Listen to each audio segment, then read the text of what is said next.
Assalamualaikum warahmatullahi wabarakatuh. Innal hamdalillah, sesungguhnya segala puji hanya milik Allah.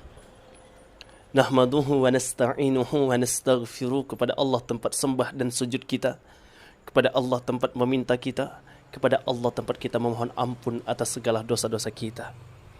Wa na'udzu billahi min sururi anfusina. Kepada Allah kita berlindung dari hawa nafsu kita dan dari perbuatan kita yang buruk. May yahdihillahu fala mudhillalah wa may yudlilhu fala hadiyalah.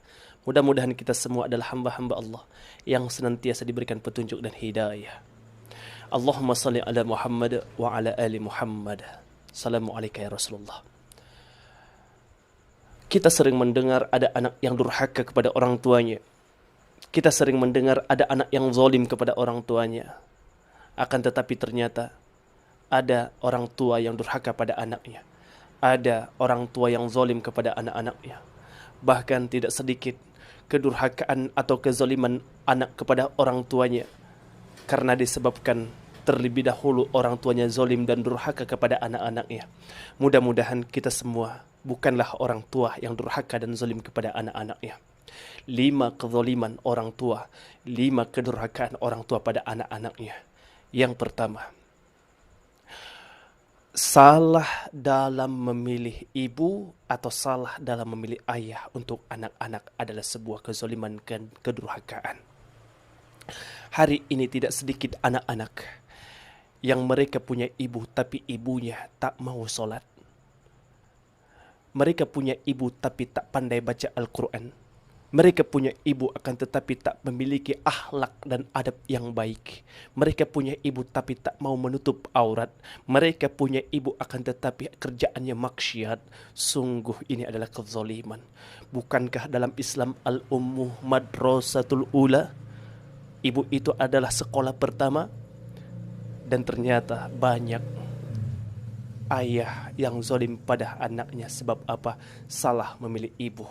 Dipilihnya ibu yang tidak bisa menjadi madrasatul ula untuk anak-anaknya. Atau hari ini banyak anak punya ayah pemabuk. Hari ini ada anak punya ayah tukang judi. Hari ini banyak anak punya ayah yang tidak mau sholat. Punya ayah yang tak pintar mengaji. Meskipun al-umum madrasatul ula, bahwa ibu adalah sekolah pertama, guru untuk anak-anaknya, tapi kepala sekolahnya adalah ayahnya. Tapi ternyata banyak ayah di luar sana yang tak punya ilmu agama. Banyak ayah di luar sana yang buta untuk membaca Al-Quran, yang tak punya adab dan akhlak yang diajarkan oleh Islam. Untuk itu Islam mengatur rambu-rambu dalam memilih calon ayah.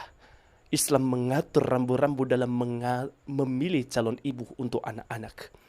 Bahwa dalam Islam ternyata mendidik anak itu tidak saat anak lahir. Mendidik anak itu sudah dimulai saat memilih bibit dan bobotnya. Saat memilih ayah atau ibunya. Allah Subhanahu wa taala berfirman dalam Al-Qur'an surah Al-A'raf ayat ke-58. A'udzu billahi minasyaitonir rajim. Bismillahirrahmanirrahim. Wal baladut thayyibu, tanah yang subur, yakhruju nabatuhu biizni rabbi, akan menumbuhkan tanaman-tanaman yang subur. Sebaliknya hadirin yang Allah muliakan, walladzi khubutha, tanah yang tandus, tanah yang buruk, la yakhruju illa nakida, maka akan menumbuhkan tanaman-tanaman yang buruk pula. Ayah yang soleh, ibu yang solehah, maka akan melahirkan anak keturunan yang soleh-solehah.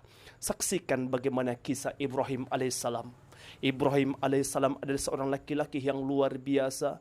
5 di antara Nabi Ulul Azmi pilihan Allah Subhanahu wa ta'ala yang memiliki kesabaran dan ketaatan luar biasa. Menikahi seorang ibunda Hajar yang sangat soleha. Dari pernikahan dan cinta suci mereka lahir seorang anak soleh bernama Ismail alaihissalam. Hadirin yang Allah muliakan, lihat bagaimana keluarga Imran.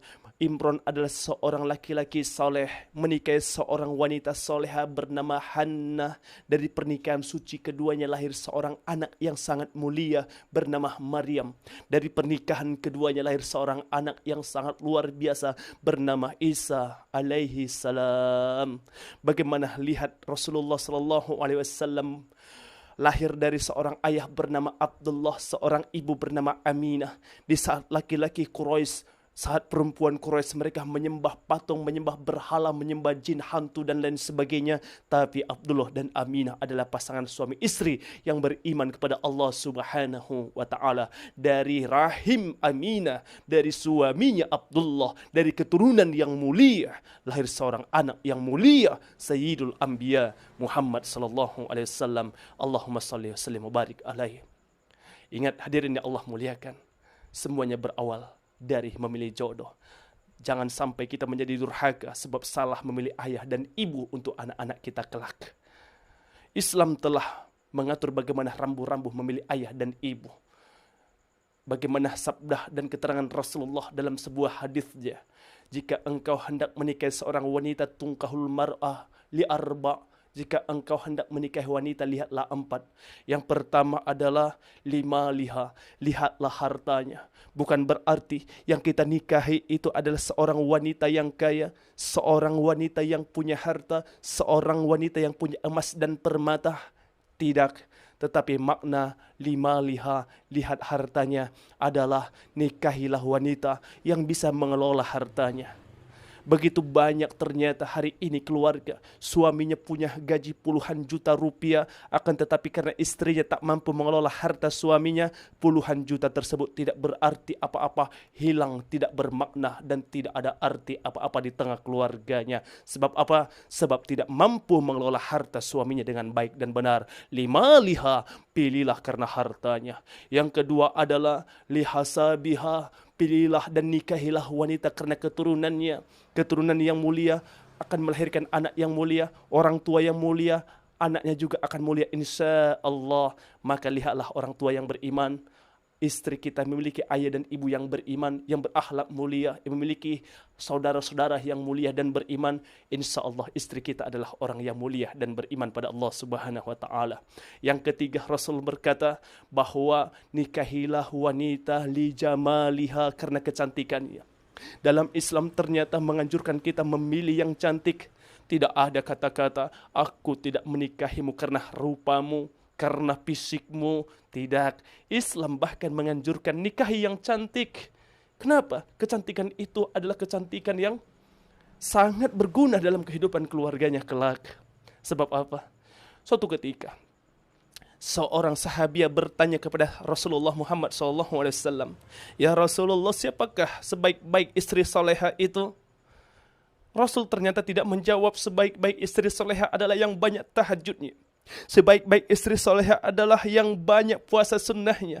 Tapi Rasul berkata, sebaik-baik istri soleha adalah di mana ketika suami memandangnya, maka suaminya merasa bahagia. Kenapa? Cantiknya, bajunya, wangi tubuhnya, itu penting jemaah yang Allah muliakan. Bodinya, itu penting. Silahkan wahai wanita, rawat kecantikanmu, perharum tubuhmu, perbagus pakaianmu. Jangan sampai kejadian ketika keluar rumah istri pakai pakaian yang terbaik, tetapi ketika di depan suaminya pakai baju yang buruk, robek-robek dan berbau. Ketika keluar rumah tubuhnya begitu wangi karena parfum yang dia beli yang mahal luar biasa, tapi di depan suaminya bau bawang merah, bawang putih. Hadirin yang Allah muliakan, li jamaliha, lihatlah fisiknya, lihatlah kecantikannya. Tapi hadirin yang Allah muliakan, ketika Islam mengatur kita untuk memilih istri dengan hartanya, dengan keturunannya, dan dengan kecantikannya, maka pilihlah lidiniha, karena agamanya. Kenapa demikian? Karena wanita yang apabila mereka paham agama, wanita yang beragama akan mengajarkannya bagaimana mengelola hartanya. Wanita yang beragama akan mengarahkan wanita ini untuk menjaga keturunannya. Wanita yang paham agama akan membawanya untuk memelihara kecantikannya. Karena dalam Islam adalah yang rahmatan lil alamin, yang komprehensif, mengatur seluruh lini kehidupan. Itu adalah untuk memilih wanita. Lihat 4. Yang pertama adalah harta, yang kedua adalah keturunan, yang ketiga adalah kecantikan, dan pilihlah karena agamanya. Insya Allah engkau akan menjadi suami yang beruntung. Adapun jika kita hendak memilih suami Wahai wanita di luar sana, jangan pilih laki-laki karena ketampanannya. Begitu banyak laki-laki tampan, begitu banyak suami yang tampan di luar sana ternyata membuat istrinya makan hati setiap hari. Karena ternyata simpanannya di mana-mana. Begitu banyak laki-laki tampan di luar sana ternyata tidak berakhlak. Begitu banyak laki-laki tampan di luar sana ternyata sering melecehkan istrinya, sering memukul istrinya, sering tidak menghormati istrinya. Laki-laki tampan seperti ini kita buang saja ke laut, jamaah yang Allah muliakan. Jangan pilih laki-laki karena hartanya, karena ternyata banyak suami yang kaya raya ternyata istrinya menderita makan hati tiap hari. Tapi pilihlah laki-laki karena dua menurut petunjuk Rasulullah SAW. Idza khataba ilaikum, jika datang laki-laki melamar anak gadismu, man tardawna dinahu, engkau ridho dengan agamanya, wa khuluqah, dan engkau ridho dengan akhlaknya, maka nikahkan dia dengan putrimu. Agama dan akhlaknya itu yang dilihat dari seorang laki-laki.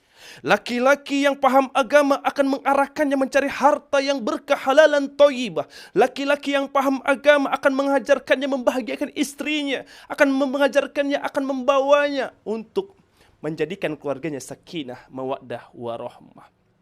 Laki-laki yang paham agama tidak akan mentelantarkan istri dan anak-anaknya. Laki-laki yang paham agama tidak akan membuat anak istrinya menderita. Untuk itu, rambu-rambu dalam memilih ayah, rambu-rambu dalam memilih ibu untuk anak-anaknya sudah lengkap dalam keterangan Rasulullah Muhammad SAW. Adapun yang kedua, hadirin yang Allah muliakan, kedurhakaan orang tua kepada anak-anaknya, yaitu menjadikan anak-anak kita itu terlahir dalam status anak zina. Artinya apa? Hari ini banyak sekali anak-anak gadis yang hamil sebelum menikah. Hari ini banyak sekali anak-anak gadis yang hamil di luar pernikahan. Banyak sekali anak-anak gadis yang ternyata telah melakukan hubungan zina, padahal mereka belum halal. Hadirin Allah muliakan, ini adalah sebuah fenomena yang sangat menyedihkan. Hari ini kita dihadapkan dengan sebuah fakta bahwa pacaran itu tidak dianggap sehal yang tabu. Pacaran itu sudah biasa. Bahkan jika ada hari ini orang yang jomblo, diejek-ejek. Ada orang yang mempertahankan akidahnya untuk tidak pacaran, tapi dihina. Bahkan yang punya pacar dia berbangga-bangga. Yang punya pacar dia membanggakan, aku sudah pacaran 1 tahun, pacaran 2 tahun, pacaran 3 tahun. Astagfirullahaladzim. Kita doakan bagi yang jomblo karena Allah, Allah pilihkan bidadari terbaik dunia dan akhirat kepadanya. Amin ya rabbal alamin. Hadirin ya Allah muliakan, Allah Subhanahu wa taala berfirman, a'udzu billahi minasyaitonir rajim. Wala taqrabus zina innahu kana fahishatan wa sa'a sabila. Janganlah kau dekat-dekat dengan zina. Zina itu perbuatan yang keji dan jalan yang buruk. Dekat-dekat saja tidak boleh. Lihat hadirin ya Allah muliakan, pasangan-pasangan yang pacaran hari ini tidak cukup hanya dekat. Mereka bersentuhan, mereka berpelukan, mereka berciuman, mereka saling melakukan hubungan seperti layaknya suami istri. Pada akhirnya, anak gadis pun datang kepada orang tuanya dalam keadaan hamil. Papa, Mama, aku hamil. Dan kita akan tebak apa yang terjadi. Ayah dan ibunya akan marah. Ayah ibunya akan murka. Ayah ibunya akan mengutuk anak gadisnya. Dasar kau, anak gadisku, aku sudah capek menyekolahkanmu. Gini pula kelakuanmu, engkau mencoreng kehormatan kami. Tapi lihat, semarah-marahnya orang tua pada anak gadisnya yang telah hamil di luar nikah, ujung-ujungnya dia berkata, siapa yang menghamilimu? Anak gadisnya mengaku, yang menghamiliku adalah dia. Maka orang tuanya pun datang kepada dia yang menghamilinya. Hei, kau yang menghamili anakku? Maka ayahnya pun marah, murka kepada orang yang menghamilinya. Kadang dipukul, diterjang, ditendang, dimaki. Tapi ujung-ujungnya cuma satu. Kau harus menikahi anakku yang telah kau nodai. Akhirnya apa? Masalah hanya diselesaikan dengan menikahkan orang yang telah berzina. Padahal menikahkan orang yang berzina bukan sebuah alternatif, sebuah persoalan. Allah Subhanahu wa taala berfirman, "Az-zaniyatu waz-zani fajlidu kulla minhuma mi'ata jalda." Penzina laki-laki, penzina perempuan, derahlah mereka 100 kali. Ya Allah, naudzubillah. Tapi sayangnya, kalau ada orang-orang Islam yang hamil di luar nikah, malah dinikahkan. Oke, mereka menikah. Kita akan memakai pendapat yang mengatakan bahwa pernikahan yang hamil di luar nikah adalah sah, yang penting syarat dan rukun nikahnya lengkap. Oke, kita pakai pendapat yang mengatakan sah pernikahan hamil di luar nikah. Tapi lihat hadirin Allah muliakan, ketika mereka menikah, lahirlah seorang anak. Lihat kezaliman yang begitu besar kepada anak-anak yang lahir dari perzinahan. Yang pertama, anak yang lahir dari perzinahan tidak berhak dinasabkan kepada ayahnya. Yang kedua, anak-anak yang lahir karena perzinahan tidak berhak mendapatkan warisan orang tuanya. Yang ketiga, jika anak zina itu adalah perempuan, tidak berhak dinikahi oleh tidak berhak ayahnya untuk menikahkan putri zina tersebut. Astagfirullah. Tapi jangan salah, anak itu tidak berdosa. Yang berdosa adalah orang tuanya. Untuk itu hadirin Allah muliakan, kezaliman yang luar biasa orang tua kepada anaknya adalah membiarkan anaknya terlahir dalam menjadi anak zina. Hadirin yang Allah muliakan, adapun yang ketiga, kezaliman orang tua yang ketiga kepada anak-anaknya adalah memberikan nafkah yang haram kepada anaknya. Hari ini ada sebuah kalimat yang sangat indah didengar, tetapi ternyata kalimat ini mengandung kekufuran kepada Allah. Ustaz, jangankan mencari yang halal, mencari yang haram pun sulit, Ustaz. Astagfirullahaladzim.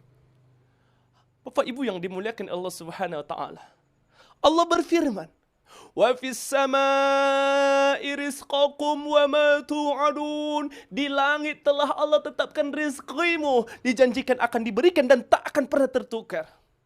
80 tahun usia kita di dunia, maka kita tidak akan mati sebelum rezeki kita Allah serahkan kepada kita. Maka dari itu, Allah tetapkan rezeki kita. Allah Subhanahu wa taala juga berfirman dalam Al-Qur'an surah Al-Baqarah 168. A'udzu billahi minasyaitonir rajim. Ya ayyuhan nas, wahai manusia, kulu mimma fil ardi halalan thayyiba. Makan dan minumlah makanan yang halalan thayyiba. Hadirin, Bapak Ibu yang Allah muliakan. Tapi apa yang terjadi?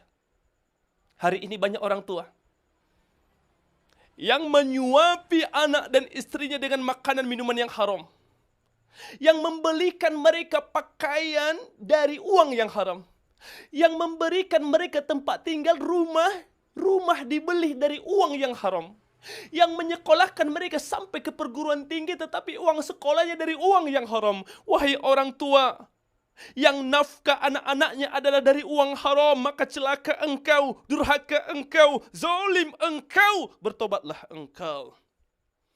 Hadirin yang Allah muliakan, bukankah Rasulullah SAW telah membuat sebuah keterangan yang sangat luar biasa agar kita menjauhi yang haram?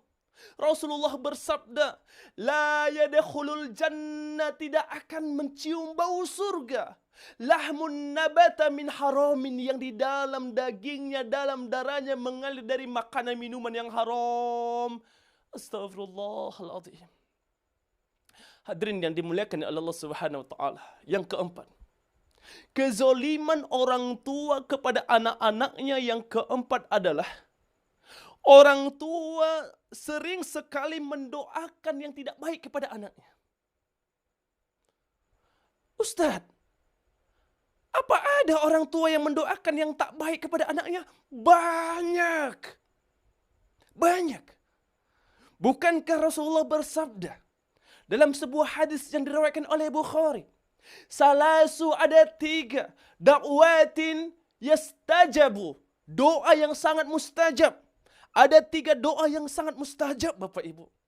Yang pertama adalah da'watul mazlum, doa orang-orang yang dizolimi.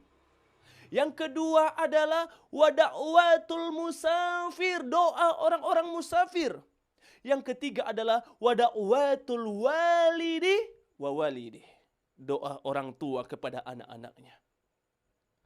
Dalam Islam, kata-kata itu penentu. Kata-kata itu sangat bermakna. Kata-kata itu semua mengandung hikmah. Setiap yang keluar dari mulut kita akan dimintakan pertanggungjawaban Bapak Ibu. Wa man ya'mal mithqala dzarratin khairan yara wa man ya'mal mithqala dzarratin syarran yara. Setiap sekecil apapun kesalahan kita, kebaikan kita akan Allah tunjukkan balasannya. Bapak Ibu yang Allah muliakan, hari ini banyak sekali orang tua yang mendoakan yang tidak baik kepada anaknya. Bahkan kehancuran anaknya, kesengsaraan anaknya, ternyata kebanyakan karena doa-doa orang tuanya. Siapa orang tua yang tega mendoakan kesengsaraan pada anaknya? Yaitu orang tua yang sering sekali mengucapkan kata-kata yang kotor kepada anak-anaknya. Ketika anaknya sangat nakal, ketika anaknya sulit diarahkan, orang tuanya kadang-kadang emosi tak terkontrol keluar dari lidahnya. Kurang ajar kau! Akhirnya apa? Anaknya betul-betul menjadi orang yang kurang ajar seumur hidupnya. Ketika anaknya membuat kesalahan, orang tuanya marah. Karena tidak terkontrol emosi, orang tuanya berkata, dasar kau anak binatang, engkau induknya. Dasar kau setan, engkau iblisnya. Hadirin Allah muliakan, hati-hati dengan kata-kata. Karena kata-kata itu sangat menentukan dalam Islam. Dengan kata-kata, seorang kafir melepaskan kekafirannya. Asyhadu an la ilaha illallah wa asyhadu anna muhammadar rasulullah. Hanya dengan kata-kata, seseorang mampu beriman kepada Allah subhanahu wa ta'ala. Hanya dengan kata-kata, aku nikahkan engkau dengan putri kandungku dengan seperangkat alat solat tunai, yang halal, yang haram menjadi halal, yaitu pernikahan. Hadirin wahdirat yang Allah muliakan, lihat lagi, ketika seseorang bercanda, aku ceraikan kau, padahal bercanda, sah perceraiannya, padahal talaknya adalah talak bercanda. Hati-hati dengan kata-kata, karena setiap kata-kata adalah doa, setiap kata-kata akan dimintakan pertanggungjawaban. Mulai sekarang, mari kita mencoba mengendalikan diri kita sebagai orang tua. Ketika anak kita bodoh, katakanlah, anakku yang pintar. Ketika anak kita kurang ajar, anakku yang soleh. Ketika anak kita berbuat seperti sifatnya hewan, ya Allah, anak solehku sini nak. Insya Allah anak kita akan menjadi anak yang soleh, soleha. Amin. Ya Rabbal Alamin. Yang kelima Bapak Ibu yang Allah muliakan. Orang tua yang durhaka dan zalim kepada orang tua yang durhaka dan zalim kepada anak-anaknya. Yang kelima terakhir adalah orang tua yang tidak adil kepada anak-anaknya. Ada sebuah kisah yang dituliskan dalam Al-Quran surah Yusuf ayat 12. Di sana diceritakan bahwa saudara-saudara Yusuf cemburu kepada Yusuf di mana orang tuanya bernama Nabi Yakub alaihissalam berlaku tidak adil kepada anak-anaknya. Ingat, saya tidak berkata bahwa Nabi Yakub alaihissalam berlaku tidak adil. Akan tetapi anak-anak Nabi Yakub yang lain cemburu karena merasa orang tuanya Nabi Yakub alaihissalam tidak adil. Akhirnya saudara-saudara Nabi Yusuf yang mereka merasa kasih sayang Nabi Yakub kepada anaknya itu berbeda. Mereka lebih mencintai Yusuf. Nabi Yakub lebih menyayangi Yusuf. Nabi Yakub lebih memuliakan Yusuf. Akhirnya saudaranya yang lain berencana untuk menyingkirkan Nabi Yusuf alaihissalam. Mereka minta izin kepada Nabi Yakub alaihissalam, ayah, kami akan mengajak Nabi Yusuf alaihissalam untuk berjalan-jalan. Ternyata apa yang terjadi? Nabi Yusuf alaihissalam dimasukkan ke dalam sumur. Nabi Yusuf alaihissalam dicelakakan. Mereka ambil pakaiannya, mereka gelumuri dengan darah, lantas berkata kepada ayahnya Nabi Yakub alaihissalam, ayah, anak bungsu Nabi Yusuf alaihissalam dimakan serigala. Dan Allah muliakan, lihat. Ketidakadilan ternyata membuat anak-anak kita saling berantem, saling bunuh. Dan ini kenyataan. Banyak anak yang saling bunuh gara-gara orang tuanya tidak adil. Banyak anak yang saling berebut harta gara-gara orang tuanya tidak adil. Mudah-mudahan kita adalah orang-orang tua yang selalu menjadi orang tua terbaik. Dan kita akan menjadi orang tua yang mendapatkan syafaat dari anak-anak kita. Karena doa anak-anak solelah yang kita harapkan dalam kehidupan kita. Ingat, Bapak Ibu yang Allah muliakan, 5 kedurhakaan dan kezaliman orang tua kepada anak-anaknya.